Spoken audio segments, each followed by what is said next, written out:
ছিল, পরিবারের অভিভাবক ছিল, সে শুধু নিজে নামাজ পড়েছে কিন্তু তার মেয়েকে পর্দায় পড়েছে, কিন্তু মেয়েকে কোনোদিন পর্দার কথা বলে না।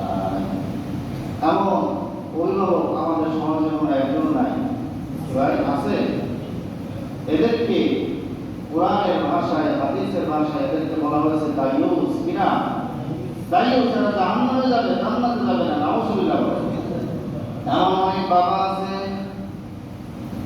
ছেলে সন্তান কোন দিকে যায় সেটা খবর রাখে না, মেয়ে কোন দিকে যায় খবর রাখে না, নিজে প্রতি বছর ওমরা পালন করতে যায়, কিন্তু তার পরিবারের কেউ পর্দার ভিতরে থাকে না। এমন পরিবার আমাদের সমাজে কম বেশি। আমার প্রিয় ভাইরা, শুধু তাই নয়, সারা মাস রোজা রাখি, অথচ পহেলা বৈশাখ আসলে আমার আপনার ছেলে মেয়েরা